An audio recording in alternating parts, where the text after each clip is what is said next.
প্রিয় শিক্ষার্থী বন্ধু, তোমরা যারা এবারে মাধ্যমিক পরীক্ষা দিচ্ছ 2026 সালে, এই হচ্ছে তোমাদের 2026 সালের হাই স্কুল বোর্ডের ইংলিশ কোশ্চেন। চলো আমরা পুরো প্রশ্নটা ভালোভাবে দেখে নিই এবং প্রতিটি প্রশ্নের উত্তর কি হবে সেটাও আমি তোমাদের সামনে তুলে ধরার চেষ্টা করব। লক্ষ্য করো। চলে এসো সেকশন এ, রিডিং কম্প্রিহেনশন সিন। এই হচ্ছে টেক্সট, আমাদের গল্প বই থেকে নেওয়া। এটা আবার রান অ্যাওয়ে গাইড থেকে এসছে। আমি টেক্সট পড়ছি না, চলে এসো প্রশ্ন উত্তরে। তোমরা জানো আমাদের গল্প থেকে 5টি মাল্টিপল চয়েস থাকবে। এই হচ্ছে মাল্টিপল চয়েস। প্রথম প্রশ্ন, big half moon is the name of an, এটা হবে island. Next question number B, the age of Claude is, তাহলে 12 years.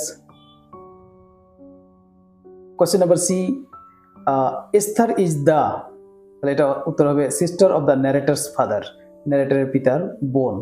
Next D, Claude and the narrator use to quarrel, Claude এবং narrator ঝগড়াঝাটি করতো, এটা উত্তর হবে উইথ দ্য ম্যানল্যান্ড চিলড্রেন।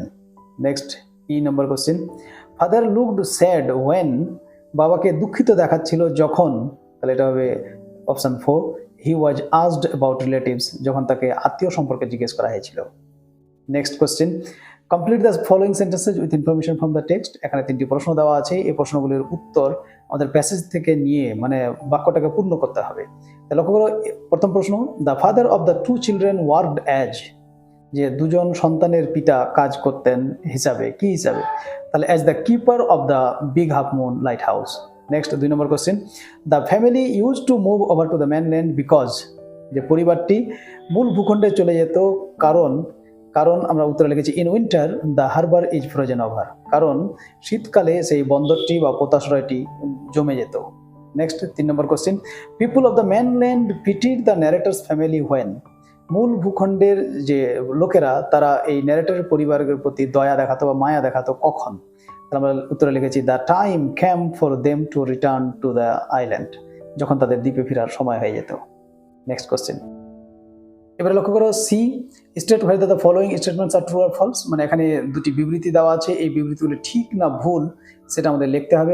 ঠিক হলে টি আর ফলস হলে এফ, এবং প্যাসেজ থেকে লাইন তুলে প্রমাণ করতে হবে যে সেটা ঠিক না ভুল। লক্ষ্য করো 1 number, the family found their relatives because of the kite, তাহলে এটা ট্রু, কারণ ওই কাইট বা ঘুড়িটার জন্যই ওরা ওদের আত্মীয়দেরকে ফিরে পেয়েছে।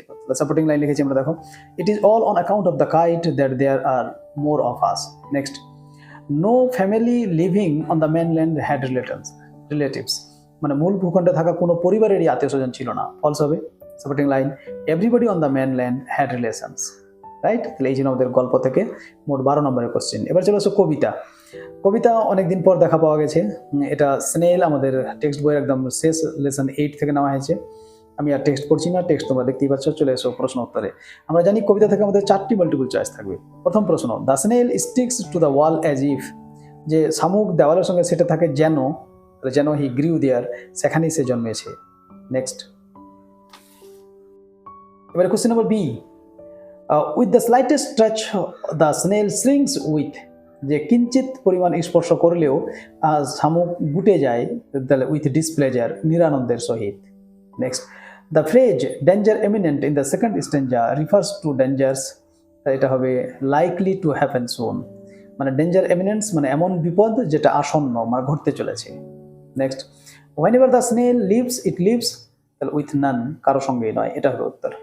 এবার চলে এসো প্রশ্ন। স্নেল থেকে যে প্রশ্নগুলি করা হয়েছে এটা একটু অ্যাজ এ স্টুডেন্ট একটু তোমাদের পক্ষে এটা কঠিন হলেও হতে পারে। দেখো, what does the snail do when it meets another snail, যে শামুক যখন অন্য শামুকের সঙ্গে দেখা হয় তখন সে কি করে, তাহলে উত্তর লিখেছি হোয়েন দ্য স্নেল, সরি একটু এটা স্পেলিং মিস্টেক হয়েছে, when the snail meets another snail it only feeds the ফাস্টার, যখন শামুকের অন্য কোনো শামুকের সঙ্গে দেখা হয় তখন সেটা দ্রুত খেতে শুরু করে বা খায়। Next, with whose life is the life of the snail compared, কার জীবনের সঙ্গে শামুকের জীবনকে তুলনা করা হয়েছে, and what similarity can be found in their lives, তাদের জীবনে কি মিল আছে। মতো লিখেছে the snail's life is compared to that of a hermit, বা তোমরা ভাষাটা একটু অন্য হতে পারে, তোমরা এইভাবে লিখতে পারো the snail's life is compared to the life of a hermit, এটাও হতে পারে। আচ্ছা, কি সিমিলারিটি মানে কি মিল আছে, তাহলে আমরা লিখেছি the similarity is that both live alone, মিল হচ্ছে যে তারা দুজনই মানে হারমিট আর স্নেল একা একা বাস করে, আর সেলফ সাফিসিয়েন্ট, ওরা নিজেই যথেষ্ট, অ্যান্ড নিড নো পার্টনার, ওদের কোনো সঙ্গীর প্রয়োজন হয় না, রাইট। আশা করি তোমরা লিখেছো। ভালো লাগছে? যদি ভালো লেগে থাকে তাহলে ভিডিওটিকে লাইক করে দাও, বন্ধু-বান্ধবদের সঙ্গে শেয়ার করো, তারাও যেন জানতে পারে বিষয়টি, তারাও যেন কোশ্চেনগুলো মিলিয়ে নিতে পারে। আর তোমরা আমার চ্যানেলে প্রথম এসে থাকলে চ্যানেলটি সাবস্ক্রাইব করে নাও, আর ফেসবুকে দেখলে ফেসবুক পেজটি ফলো করে নিও। রাইট, চলো এবার নেক্সট কোশ্চেন। এবারে চলো unseen, reading comprehension unseen. Unseen আমি আর পড়ছি না, তোমরা টেক্সটটা দেখে নাও, আমি একটু স্লো মোশনে তোমাদেরকে দেখিয়ে দিচ্ছি। আনসিন খুব কঠিন বলবো না, তবে অ্যাজ এ স্টুডেন্ট টক ঝাল মিষ্টি, মানে খুব সহজও নয় খুব কঠিনও নয়, অ্যাভারেজ। হ্যাঁ, তবে এমনটাই হওয়া উচিত, কারণ ভালো ছাত্রদের পক্ষে একটু কঠিন না হলে আবার ভালোও লাগে না। তাহলে এই হচ্ছে আমাদের আনসিন। চলো এবার আমরা আনসিন থেকে প্রশ্ন উত্তর দেখে নিই। এই চলে আসো মাল্টিপল চয়েস। তোমরা জানো আনসিন থেকে আমাদের 6টি মাল্টিপল চয়েস থাকবে 6 নম্বরের। লক্ষ্য করো, kingfisher day is going to be celebrated in Bengal on the, তাহলে এটা হবে 3rd Sunday of July। Next B, Bengal birders will undertake a survey to know the, তাহলে এটা হবে status and distribution of kingfisher all over Bengal. এখানে undertake মানে হচ্ছে দায়িত্ব নেওয়া। Next, the number of associations involved on organizing Bengal Birders Meet 2025 is, মানে 2025 সালের বেঙ্গল বার্ডার্স মিট এই অনুষ্ঠিত করার পিছনে যে জড়িত যে দুটি সংস্থা, তাহলে এখানে হবে দুটি, কটা সংস্থা? তো দুটো। Next, Bengal birders meet started on air, তাহলে এটা হবে Saturday. Next, Ardhendu Das is a BWS member and an ecologist. Next, the number of participants in Bengal Birders Meet 2025 was, একটু ট্রিকি কোশ্চেন। আমরা লক্ষ্য করো, আমরা এই যে লাস্ট প্যারাতে আমি আন্ডারলাইন করে রেখেছি, দেখো এই যে 2025 এর নিচে 350 আছে, কিন্তু দেখো তার আগে কি লেখা আছে? Over 350, right? এবার এখানে তোমরা অপশনগুলো মিলাও, তাহলে বুঝতে পারবে ওভার মানে কি বেশি, তাহলে এটা হবে মোর দেন 350, মোর দেন মানে 350 বেশি, এটা উত্তর হবে। চলো এবার নেক্সট কোশ্চেন। এবারে লক্ষ্য করো, each of the following statements is either true false, ওই আগের মতোই, ঠিক হলে টি আর ভুল হলে এফ। এখানে যে স্টেটমেন্টগুলি দেওয়া আছে এবং প্যাসেজ থেকে লাইন তুলে প্রমাণ করতে হবে। লক্ষ্য করো, the bird watchers society of Bengal Hopes that observing Kingfisher day will become a national movement in the future, যে ভবিষ্যতে একটা জাতীয় আন্দোলন বা জাতীয় একটা পরিকাঠামো গড়ে তুলবে। তাহলে এটা ট্রু হবে। আর সাপোর্টিং লাইন দেখো, তোমরা দেখতেই পাচ্ছ, as awareness grows we envision the Kingfisher Day evolving our national movement. Next, kingfishers are critical indicators of only urban ecosystem health. False. Subtitle line দিয়েছি আমরা, দেখো, kingfishers are critical indicators of fresh water ecosystem health. Next, number 3, Jiju Jasper is an eminent conservationist and ornithologist. False. Supporting line দিয়েছি আমরা, Sundarbans tiger reserve deputy field director Justin Joseph, DFO Malda জিজু jasper. এবার চলে আসো প্রশ্ন উত্তর। আমরা জানি আনসিন থেকে 4টি প্রশ্ন উত্তর থাকবে, প্রতি প্রশ্নের মান 2। লক্ষ্য করো, which kingfisher is the state bird of Bengal? আমি তো লিখেছি the white throated kingfisher is the state bird of Bengal. How many other species of kingfisher? তাহলে হাউ মেনি দিয়ে প্রশ্ন করেছে, শুধু হাউ মেনির জায়গায় সংখ্যাটা লিখে দিলে বাকি প্রশ্নটা কপি করে দিলে উত্তর হয়ে যাবে। তাহলে হাউ মেনি, তাহলে আমরা ওখানে পেয়েছিলাম 11। তাহলে আমরা দেখো উত্তরে লিখেছি 11 other species of kingfishers can be found in Bengal. Next, এবার লক্ষ্য করো, what will be the focus of kingfisher census week? আমরা লিখেছি the focus of kingfisher census week will be on documenting the distribution and diversity of kingfisher across Bengal. তাহলে এই ছিল প্রশ্ন। Next চলে আসো পরবর্তী প্রশ্ন। এবার দেখো, which ecological honour does Bengal have? যে বেঙ্গলের বা পশ্চিমবঙ্গের কি ইকোলজিক্যাল অনার বা সম্মান আছে? তাহলে Bengal has the ecological honour of having recorded all 12 species of kingfishers. যে ভারতে যে 12 ধরনের কিংফিশার দেখা যায় সবগুলি আমাদের পশ্চিমবঙ্গে পাওয়া যায়। তারপর আরেকটা প্রশ্ন লাগিয়ে দেওয়া আছে, what is essential to secure the future of Kingfisher? আমরা লিখেছি যে targeted conservation efforts are essential to secure the future of kingfishers. Next person, last question. Write the name of the 2 speakers who attended the Bengal Birds Meet 2025. আমরা লিখেছি 2 speakers were Asad Rahmani and Aparajita Datta. They attended the Bengal Birds Meet 2025. Next, এবার চলে আসো section B, grammar and vocabulary. দেখো, choose the correct alternative to fill in the blanks. এই জায়গাটা একটু as a student তোমাদের পক্ষে কঠিন হলেও হতে পারে। 4 নম্বর কোশ্চেনটা লক্ষ্য করো, one day the giant came back. এটা তো তোমাদের সকলের পারার কথা, কিন্তু পরে দুটোতে একটু অসুবিধা হলেও হতে পারে। দেখো, হি হ্যাড বিন হবে answer. He had been to visit his friend the councillor and এটা had been staying with him for 7 years. had been staying. আচ্ছা, তারপরে তবে আমার মনে হয় এই শেষেরটাতে কেউ যদি হ্যাড স্টেড লেখো তাহলেও নাম্বার দিয়ে দেওয়ার কথা। এবার লক্ষ্য করো আর্টিকেল অ্যান্ড প্রেপোজিশন বলছে on 4th August 2023 the Indian women's archery team achieved a historic feat by scoring the gold medal at the world archery championship in Berlin. চলো দেখে নিই আমরা পরবর্তী কোশ্চেন। এবার লক্ষ্য করো বি ডু অ্যাজ ডিরেক্টেড বলছে মাই father lives in a big house the house is near the river join into a single sentence. আচ্ছা, সিঙ্গেল সেন্টেন্স মানে কিন্তু সিম্পলও হতে পারে কমপ্লেক্সও হতে পারে, কিন্তু কম্পাউন্ড নয়। হ্যাঁ, সিঙ্গেল বলেছে, ভালো করে লক্ষ্য করো। তাহলে আমরা উত্তর লিখেছি মাই father leaves my father lives in a big house near the river. এটা হলো simple sentence.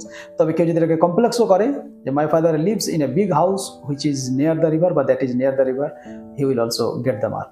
Next, you are half an hour late Samuel said. এই জায়গাটা একটু ভালো করে বুঝো, নারেশন চেঞ্জ করতে বলেছে। তাহলে এটার উত্তর দুরকম হতে পারে এবং দুটোই ঠিক আমার মনে হয়। একটা হচ্ছে স্যামুয়েল সেড দ্যাট হি, লক্ষ্য করে আমি এখন তো হি এর পাশে স্বামী লিখে দিয়েছি, কারণ এটা টেক্সটের লাইন, আর টেক্সটে এখানে ইউ বলতে স্বামীকে বোঝাচ্ছিল, ওই জন্য আমি স্বামী লিখে দিয়েছি যে he was half an hour late. তবে কেউ যদি এইভাবে লেখে যে Samuel said that I was half an hour late, তাহলে আমার মনে হয় নাম্বার দিয়ে দেওয়ার কথা। Next, at every station sorrowful crowds fill the platform, voice change করতে বলেছে। আচ্ছা, এখানে ভয়েস চেঞ্জের জন্য আমাদের কী কী লাগে? Subject, verb, object. তাহলে অ্যাট এভরি স্টেশন এটা অতিরিক্ত অংশ, এর সঙ্গে ভয়েসের কোনো সম্পর্ক নেই। এটা আমরা বাক্যের শুরুতে বা বাক্যের শেষেও লিখে দিতে পারি। তাহলে আমি লিখেছি at every station the platform was filled with sorrowful crowds. এখানে কিন্তু যদি বাই করে দাও তাহলে কিন্তু নাম্বার কাটা যাবে, কারণ ফিল্ড শব্দটির পরে উইথ প্রেপোজিশন বসে, অন্য কিছু নয়।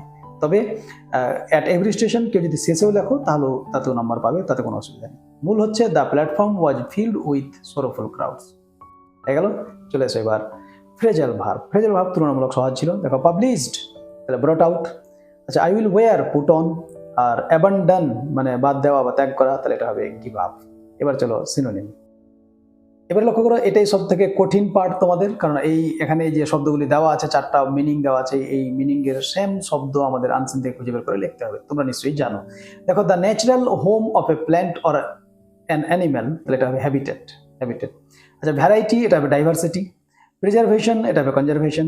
আর famous and respected for outstanding quality, এটা হবে এমিনেন্ট। আশা করি তোমরা এগুলি পেরেছো এবং তোমরা নাম্বার পাবে। যদি ভালো লাগে তাহলে ভিডিওটিকে লাইক করো, বন্ধুদের সঙ্গে ভিডিওকে শেয়ার করো, তারাও যেন বিষয়টি জানতে পারে। আর তোমরা আমার চ্যানেলে প্রথম এসে থাকলে চ্যানেলটি সাবস্ক্রাইব করে রাখো, ফেসবুক থাকলে ফেসবুক পেজটি ফলো করো, কারণ তোমাদের 11-12 আমার এই চ্যানেল কাজে লাগবে। কারণ এই চ্যানেলে আমি নিয়মিত ইংলিশ গ্রামার, ইংলিশের আরও অন্যান্য বিষয় নিয়ে ক্লাস পোস্ট করি, সে কম্পিটিটিভ এক্সামের জন্য আর নর্মাল গ্রামারের জন্য। চলে আসবে রাইটিং স্কিল। আমি তোমাদের রাইটিং স্কিলের যে সাজেশন দিয়েছিলাম, এই স্টোরিটা আমার রাইটিং স্কিলের সাজেশনে ছিল, একদম ওখান থেকে হুবহু কমন। তোমরা যারা আমার সাজেশন ফলো করেছো তারা নিশ্চয়ই পেয়েছো। লক্ষ্য করে এখানে ওই যে গ্রিডি ডগ, আমি আর পড়ছি না, ওই যে লোভী কুকুর রাস্তার পাশ দিয়ে যাচ্ছিল, তার ছবি দেখতে পেয়েছিল, ওটাই। চলো নেক্সট। এবারে লক্ষ্য করো, a renowned magician will come to your school next month. দেখো নোটিস, তাহলে এবার এটা খুব কাঙ্ক্ষিত ছিল। আমি মনে হয় 1 নম্বরে নোটিসকে রেখেছিলাম সাজেশনে তোমাদের এবার রাইটিং স্কিলে। লক্ষ্য করো, নোটিস চলে এসছে। এখন যদি কেউ সাজেশন না ফলো করো তাহলে আমার আর কি করা আছে বলো? আমি সেই কবে তোমাদের সাজেশন দিয়েছি, 3-4 মাস আগে। হয়ে গেল। নেক্সট। এবার লক্ষ্য করো, write a letter in about 100 words to your cousin advising her to plant saplings or new plants, মানে নতুন গাছ লাগানোর জন্য। আর কেন গাছ লাগাতে হবে, প্রয়োজনীয়তা কি, এই বিষয়ে বন্ধুকে চিঠি লিখতে হবে, কাজিনকে। তো আমি এই পরীক্ষা তোমাদের 1-2 মাস আগেই মনে হয় লেটারের একটা ফরম্যাট আমি পোস্ট করেছিলাম। তোমরা যারা দেখেছো, হাজার ছাত্রছাত্রী দেখেছে, যারা দেখেছে তারা নিশ্চয়ই পারবে এটা, রাইট? তাহলে এই ছিল তোমাদের ইংলিশের কোশ্চিন এবং তার সম্ভাব্য উত্তর। আশা করি তোমরা ভালো করেছো, ভালো নাম্বার পাবে। যারা ভিডিওটিকে লাইক এখনো করোনি, ভিডিওটিকে লাইক করে দাও। তোমাদের একটা লাইক আমাকে আরো এই ধরনের ভিডিও বানাতে উৎসাহিত করে। যারা এই চ্যানেলে প্রথম এসেছো, চ্যানেলটিকে সাবস্ক্রাইব করে নাও, ফেসবুকে দেখলে ফেসবুক পেজটিও ফলো করে নিও, রাইট? তাহলে তোমাদের সকলের উজ্জ্বল ভবিষ্যৎ কামনা করে আজকে এখানেই সমাপ্তি করছি। সকলে ভালো থেকো, সুস্থ থেকো, ধন্যবাদ।